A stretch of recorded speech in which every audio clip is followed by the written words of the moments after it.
আপনার জীবনে কোনো অন্ধকার থাকবে না। যদি সেই শিক্ষাটা হয় সুশিক্ষা বন্ধু, আমার নবীজি বলে দিয়েছেন, কেউ যদি আল্লাহর জিকির করার জন্য 1 বিঘা পরিমাণ আল্লাহর দিকে এগিয়ে যায়, আল্লাহ আল্লাহর বান্দার দিকে 1 গজ পরিমাণ এগিয়ে আসে। এটা বুখারী শরীফের হাদিস। আমার রাসূল বলেছেন, কেউ যদি আল্লাহর জিকির করার জন্য আল্লাহর দিকে 1 হাত পরিমাণ এগিয়ে যায়, আমার আল্লাহ আমার রাসূল কথা দিয়েছে, আমার আল্লাহ ওই বান্দার দিকে 2 হাত পরিমাণ এগিয়ে আসে। সুবহানাল্লাহ। আমার নবীজি বলেছে, ও তোমরা গ্রামের আমার ভাই, আমার বাবা, আমার বিশেষ করে যুবক বন্ধুরা, তোমাদেরকে বলছি, আমার মা বোনদেরকে বলছি, হৃদয় খুলে শোনো। আজকে কোনো কাজকর্ম করো না। এই মুহূর্তে আমি কিছুক্ষণের মধ্যে আলোচনাটা বন্ধ করে দেব।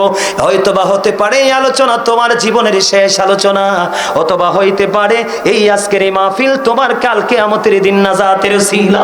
সুবহানাল্লাহ। হতে কি পারে কি পারে না?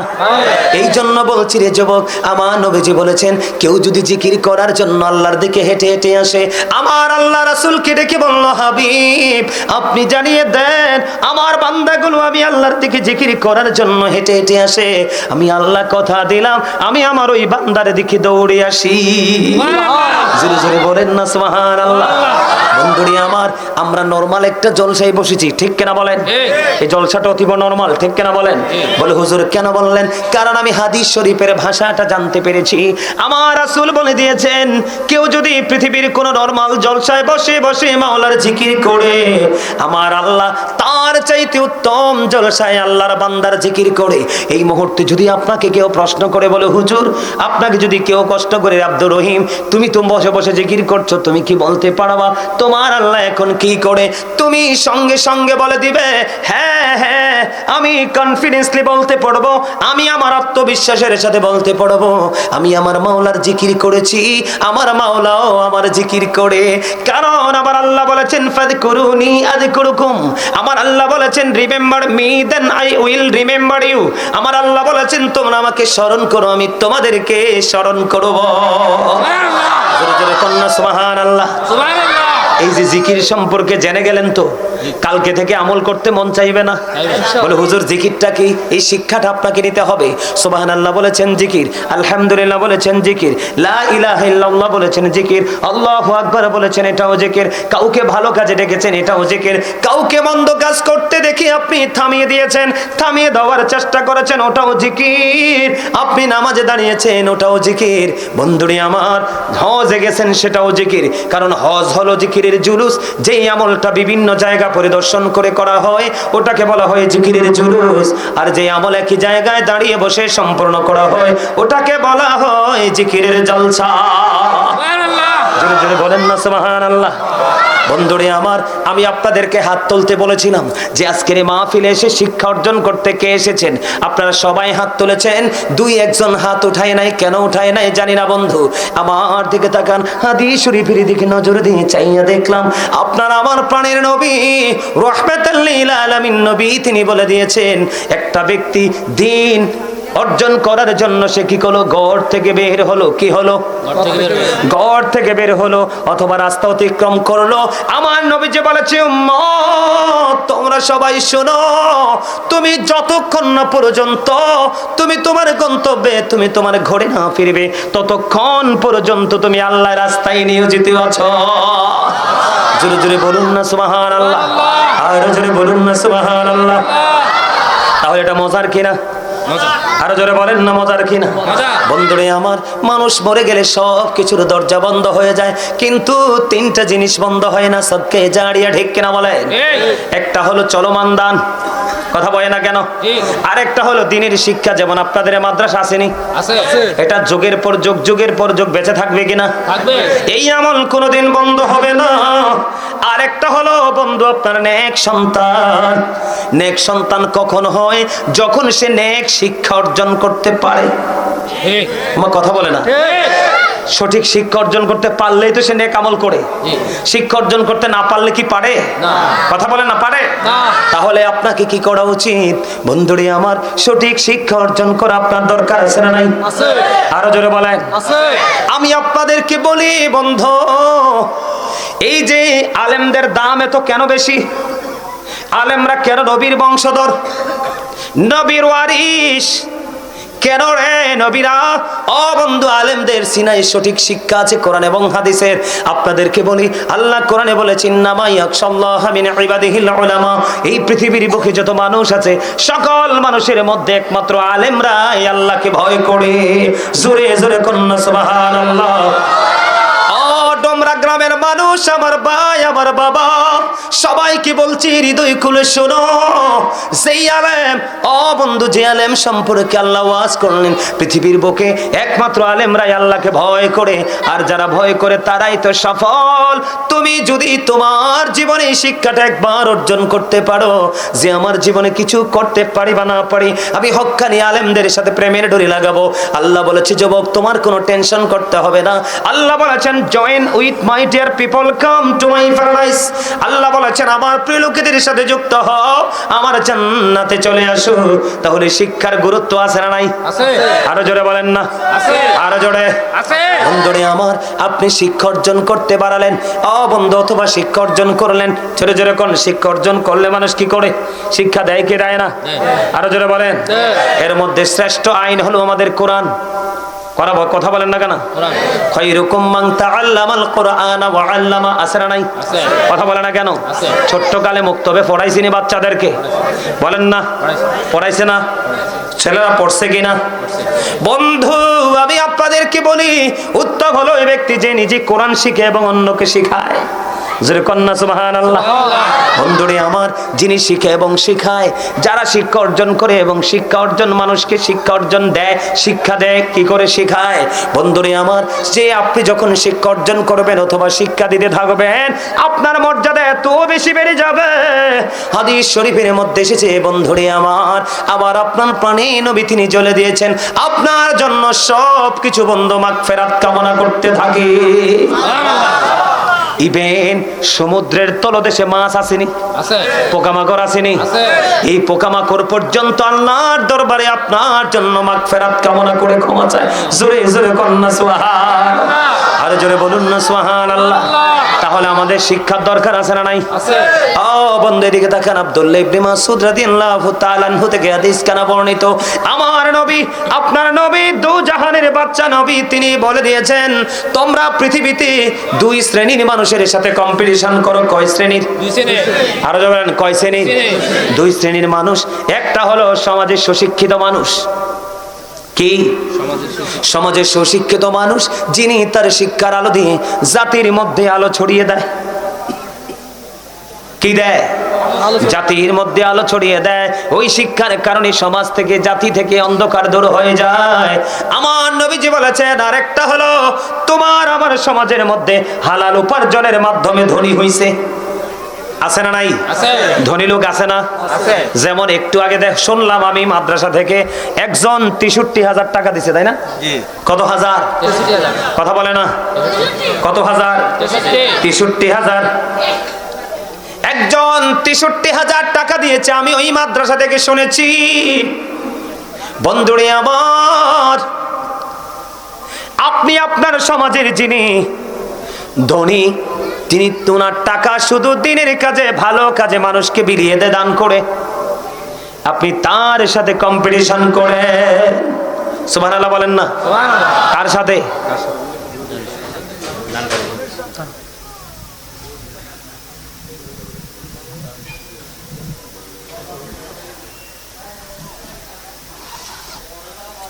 আমার কথা বুঝতে পারছেন? দুই শ্রেণীর, কিন্তু আমরা দুই শ্রেণীর ধারে কাছেও নাই, ঠিক না বলেন?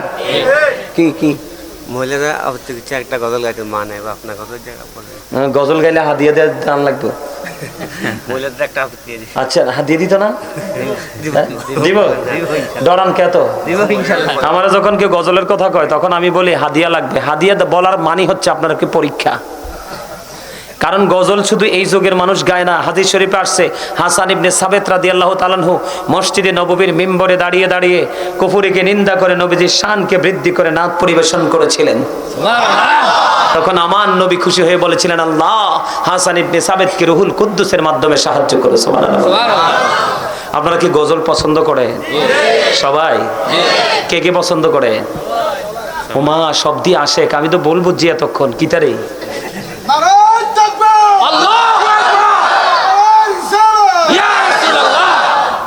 আরে আরেক পাগলা দিয়ে এনে বসি, এদের দেখলে বোঝার উপায় নাই যে এদের সিনায় প্রেম আছে। আলহামদুলিল্লাহ বলেন। আলহামদুলিল্লাহ। প্রেমিকরা এমনই হয়। হাবশির বেলাল একবারে কালো ছিল। বন্ধু আমার দিকে তাকান, শিখতেছেন নি আপনারা আমার ওয়াজ? শিখতেছেন? তাহলে দুনিয়াতে কয় শ্রেণীর মানুষের সাথে আমরা কম্পিটিশন করব? দুই শ্রেণীর মানুষের সাথে পাল্লা দিব। আমার আপনার প্রাণে নবী বলে দিয়েছে, একজন হলো হালাল পথ উপার্জন করে ধনী হলো এবং আল্লাহর পথে সে কন্টিনিউ দান করে, আল্লাহর সন্তুষ্টির জন্য দান করে। আরেকজন হলো সুশিক্ষায় শিক্ষিত, নষ্ট শিক্ষা না, সুশিক্ষায় শিক্ষিত, যার শিক্ষার ছোঁয়া লাগলেই অন্ধকার দূর হয়ে আলো আসে। সুবহানাল্লাহ বলে। এই দুইটা শিক্ষা দুইটা পার্সনের সাথে তোমরা কি করো? কম্পিটিশন করো। এখন আমরা এই দুই শিক্ষার ধারে কাছেও নাই। কথা বলেন না? এই দুই শিক্ষার কাছে কি আমরা আছি? কেন নাই? ওই যে আমাদের শিক্ষা নাই। কে নাই? আমাদের দেশে অনেক সময় মাহফিলে দেখবেন যদি কালেকশনের কথা কয় অনেকে উঠতে আস্তে করে পালায়া যায়, আছে না? কিন্তু ওই বোকায় জানে না, ওই যে শিক্ষা নাই, ওই বোকা জানে না কোরআন শরীফ থাকলে একটা ভালো ছিল। যাক, নাইজন সমস্যা নেই, সূরা বাকারাটা খুললেই দেখবেন আল্লাযীনা ইউমিনুনা বিল গায়বি ওয়া ইউকিমুনাস সালাতা ওয়া মিম্মা রাযাকনাহুম ইউনফিকুন। আল্লাহু আকবার। আল্লাহ বলেছেন সাবধানী ওরাই, মুমিন ওরাই, ঈমানদার ওরাই কারা? যারা অদৃশ্য বিশ্বাস করে, সালাত কায়েম করে, ওয়া মিম্মা রাযাকনাহুম ইউনফিকুন। আমার আল্লাহ বলে দিয়েছে, কিছু বলবেন? আপনি এমনি আমার মাহফিল চলাকালীন কেউ এমনি চাইলে আমি ডরাই, বুঝেন না? ডরাই কি রে? হুট করে না কইব হুজুর শেষ করে দেন, আর নাহলে হুট করে না লিখে দিব হুজুর এটা চলতো নওয়াজ আর একটা করেন। এই ডিস্টার্ব, এই জন্য আমি ডরাই, রাস্তা দিকে ব্লক টক হয়ে যায়। কি আল্লাহ বলেছেন ওমিম্মা রাযাকনাহুম ইউনফিকুন। আল্লাহ রাব্বুল আলামিন বলে দিয়েছে আপনাকে আমাকে যে আল্লাহ দৌলত দিয়েছে, সম্পদ দিয়েছে, তা থেকে যদি আপনি কি করতে পারেন, দান করতে পারেন, তাহলে আপনি সচ্চা ঈমানদার। বিশ্বাসও করতে হবে, নামাজও করতে হবে, দানও করতে হবে। কথা বলে না? কি করতে হবে? এদিক তাকান, কি করতে হবে? ওমা হেতারা ডরাইতেছে, হুজুর একজনে দিয়ে কালেকশন করে গেছে, আয়াবাড়া নিয়ে আর দড়ি করে বইয়ে আয় দৈত্যান্ন, আয় ধরার লাই আইছি, নাই সারার লাই আইছি। কথা বলেন না কেন? এদিকে তাকান, যেহেতু প্রসঙ্গটা আসছে এই জন্য একটু বলি আর কি। বোন এদিকে তাকান, নবীজির একজন সাহাবী অসুস্থ হয়ে গেল। নবীজি ওই সাহাবীকে দেখতে গেল। নবীজি যখন ওই সাহাবীকে দেখতে গেল, দেখতে যাওয়ার পর ওই সাহাবী একটা ডাক দিলেন, ইয়া রাসূলুল্লাহ, ইয়া হাবিবাল্লাহ, নবী গো, আমার যে সম্পত্তি আছে সব আমি আল্লাহর পথে কুরবানি দান করে দিব। নবীজি বললেন না। শিক্ষা এই জন্য আপনার জীবনে কত গুরুত্বপূর্ণ জিনিস। আমার নবীজিকে বললেন, নবী গো আমি সব দান করে দিব। নবীজি বললেন না। ইয়া রাসূলুল্লাহ, আমি অর্ধেক দান করব। নবীজি তা বললেন না। ইয়া রাসূলুল্লাহ, তাহলে 1/3, তার মানে 3 ভাগের 1 ভাগ। নবীজি বললেন, হ্যাঁ তুমি এটা করতে পারো। দেখেন আমাদের ইসলাম কত সুন্দর, বন্ধু কত সফট। এখন আপনি আমাকে প্রশ্ন করতে পারেন, হুজুর নবীজিকে বললেন পুরোটা, নবীজি বললেন না। নবীজিকে বললেন অর্ধেকটা, নবীজি বললেন না। 1/3, 3 ভাগের 1, তখন বললেন নবীজি হ্যাঁ। ও নবী কেন গো? আমার নবীজি বললেন, তুমি যদি পুরোটা খরচ করে ফেলো তোমার সন্তান হবে মিসকিন। আমার কথা কয় না? যার কিছু নাই সে তো মিসকিন। আমার নবীজি এই কারণে তাকে না করলেন, তুমি যদি অর্ধেক দান করে দাও তাহলে তোমার সন্তান হবে ফকির।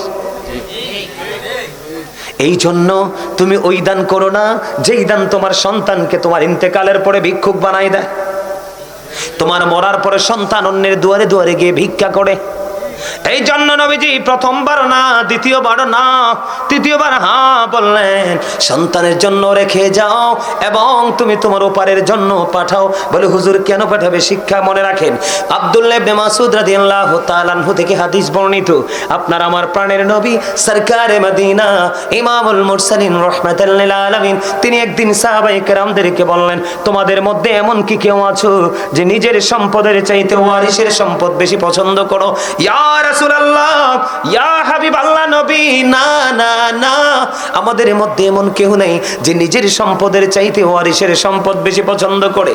এখন আপনার আমার প্রাণের নবী পুনরায় আবার ডাক দিয়ে বললেন, তোমার ইন্তেকালের পরে তুমি যা দান করে যাও তা হলো তোমার নিজের সম্পদ, আর যা তুমি রেখে যাও তা হলো তোমার ওয়ারিসের সম্পদ। তার এক্সাম্পল হলো আপনার দাদা বাবাকে দিয়ে গেছে, বাবা আপনাকে দিয়ে গেছে, কিন্তু মরার পরে আইসা আর মালিকানা দাবি করতে পারে নাই, কিন্তু উপার্জিত অর্থ তারই, কার? যিনি দিয়ে গেছেন তার। তোমার সন্তান দান তোমার জন্য করতেও পারে, নাও করতে পারে। এই জন্য তুমি যদি বুদ্ধিমান হও, তুমি যদি বিবেকবান হও, তুমি যদি বিচক্ষণ হও, তোমার কাজ হলো, তুমি যদি সুশিক্ষায় শিক্ষিত হও, জ্ঞানী হও, তোমার জন্য সবচেয়ে বড় কাজ হলো তুমি সন্তানের জন্য রেখে যাও, তোমার ভবিষ্যতের জন্য তুমি দান সৎকার করে নাও। জোরে জোরে বলুন না সুবহানাল্লাহ। এর মধ্যে উত্তম দান হলো মসজিদের দান। উত্তম দান কিসের দান? আপনার আমার প্রাণের নবী তিনি বলে দিয়েছে, বন্ধু ও ডোমরা গ্রামের আমার যুবক, আমার বৃদ্ধ বাবা, আমার মা বোনদেরকে বলি গো, হৃদয় খুলে শোনো। আমার নবীজি বলেছেন, জান্নাতে তোমার জন্য একেবারে স্পেশাল একটা বালাখানা থাকবে। তুমি প্রশ্ন করবে, আল্লাহ এটা কি, এটা কি? আমার আল্লাহ ডাক দিয়ে বলবে, দুনিয়ার বুকে তোমার অনেক কাজ ছিল। আপনারা বসেছিলেন, দাঁড়াইছেন কেন? ওঠেন, উপরে ওঠেন। হ্যাঁ উপরে ওঠেন, নাইলে হ্যাঁ যাইবন যান, নাইলে উপরে আইয়েন, এদিক দেন। সভাপতি সেক্রেটারি যেটাই হোক, ডিসিপ্লিন মানতে হবে। কইছি না শুরুতে, কথা কয় না। আজকে সব আমার ছাত্র, যেমন ওয়াজ করবো এতক্ষণ, কথা কয় না। হ্যাঁ ঠিক কইতে পারেন না? হ্যাঁ? এটা কইলে কি, এটা কি দোষের কথা না গুণের কথা? হ্যাঁ, আপনি ছাত্র হবেন, যেখানে যাবেন দেখবেন তারপরে মজা নিয়ে আসতে পারবেন। কখনো নিজেকে গুণী মনে করবেন না, আসলে আপনি গুণী, কিন্তু আপনি নিজেকে কখনোই গুণী মনে করবেন না। আপনি যখন মনে করবেন কিচ্ছু জানি না, যেখানে যাবেন সেখানেই আপনি কি পাবেন? যেরকম সুবহানাল্লাহ। ইয়া রাসূলুল্লাহ, নবী গো, কি নিয়ামতের খবর দিয়েছো। স্পেশাল একেবারে ব্যতিক্রমী তোমার জন্য জান্নাতে বালাখানা থাকবে। তুমি যদি ছোট্ট হোক বা বড় হোক, টিনের হোক বা মাটির হোক বা পাকা ইটের হোক, তুমি যদি মসজিদে কোনো না কোনো ভাবে যুক্ত থাকতে পারো। বলে হুজুর আমাদের এই মাদ্রাসা মসজিদে তো 100 জনে দান করছে, এটা দলিল হয়েছে কুদরতি ভাবে অটো 100 জনের নামে। কারণ কাল হাসরের দিন এই মসজিদের নিয়ামত ওই 100 জনই পাবে। বলে হুজুর যারা যায়, শিক্ষা দিয়ে আলোচনা এই জন্য বলছি, বলে হুজুর যারা যায়, আমার নবীজি বলে দিয়েছে মসজিদে তুমি যতবার যাবে প্রতিবারের বিনিময়ে বিনিময়, প্রতিবারের বিনিময়, একবার গেলে একবার, দুইবার গেলে দুইবার, তিনবার গেলে তিনবার, পাঁচবার গেলে পাঁচবার, যতবার যাবে ততবারের বিনিময় তোমার জন্য ওই জান্নাতে আপ্যায়নের ব্যবস্থা থাকবে। আর মজা পায় না, ওয়াজ শুনে শেষ করে দিই, শেষ করে দিলে ভালো হয় না? ওমা কেন জানি কইছে তো শেষ করে দিতাম, চিকন ভাবে কইছে, চিকন ভাবে। এটা হচ্ছে দুষ্ট, মানে চিকন দুষ্ট লোক। আমাদের সমাজে কিছু লোক আছে দেখবেন, আপনার কাছে এলেও হাসে, আরেকজনের কাছে গেলেও হাসে, এটা ডিস্টার্ব। আমার কথা কয় না? আরে বেটা এটা মুনাফিক, তো মুনাফিক সব জায়গায় রং লাগে, কথা কয় না? কোন জায়গায় না নাই, সব জায়গায় হ্যাঁ। আর যেটা দেখবেন এখানে বেটা ভুল করছো, এটাই রাইট। আমি হাসতে হাসতে বলেছি, মজার ছলে কথাটা বলেছি, কতটা গুরুত্ব একটু বিবেচনা করে দেখবেন। আমার আপনার প্রাণে নবী হযরতে আলীকে ডাক দিলেন, আলী, আলী তুমি শুনো, তোমার দ্বারা যদি কারো হেদায়েতের, একটা লোকেরও হেদায়েতের ব্যবস্থা হয়, এটা তোমার জন্য লাল ওটের মালিক হওয়ার চাইতে উত্তম। মানে আমার নবীজি হাদিস শরীফটা যখন বর্ণনা করেছিলেন, তৎকালীন সময়ে বন্ধু মরুচারীদের জন্য সবচেয়ে বেশি দামি সম্পদ ছিল লাল উট। কি উট? লাল উট। আপনার দ্বারা যদি কারো শিক্ষার ব্যবস্থা হয়, হেদায়েতের ব্যবস্থা হয়, আলোর দিকে আসার ব্যবস্থা হয়, শেষ করে দিমু।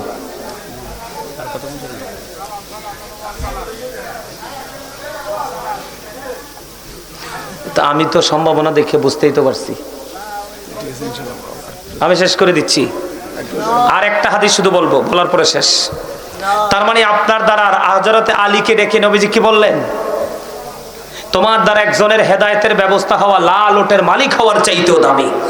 তার মানে এখানে শিক্ষার গুরুত্ব আছে না নাই? গানের গুরুত্ব আছে না নাই? আপনি শিখলে না শিখাতে পারবেন, না শিখলে শিখাবেন কোত্থেকে? কথা কয় না কেন? আপনার একবারে মাছ থেকে ধরে পোকা মাকড় ফেরেশতা সবাই আপনার জন্য আল্লাহর কাছে মাগফিরাত কামনা করতে থাকে। সর্বশেষে একটা মজার হাদিস বলে যাই, শেষ করে দেই বন্ধু। আপনাদেরকে সর্বশেষে মজার একটা হাদিস বলে দেই। আপনার আমার প্রাণের নবী তিনি বলে দিয়েছেন, 1 ঘন্টা বা কিছু সময় যদি তুমি শিক্ষা অর্জন করার মধ্যে নিজেকে নিয়োজিত রাখতে পারো, তুমি যেন সারা রাত ইবাদতের মধ্যেই রইলা। 1 ঘন্টা বা কিছু সময়, কি আপনি রাতের বেলা বসলেন, 1 ঘন্টা বা কিছু সময় দিনের শিক্ষা অর্জনের জন্য আপনি বসে পড়লেন, কিছু সময় পড়াশোনা করে ঘুমিয়ে গেলেন। আমার নবীজি বললেন, তুমি তো ঘুমিয়ে গেছো, ইবাদত করোনি, কিন্তু এই শিক্ষা অর্জন করার কারণে তুমি যেন সারা রাত ইবাদতের মধ্যেই নিয়োজিত আছো। তাহলে শিক্ষা অর্জন করার দরকার আছে না নাই? এবার আসেন, আমার নবীজি বলে দিয়েছেন, কেউ যদি একদিন গান অন্বেষণ করে, কয়দিন? একদিন।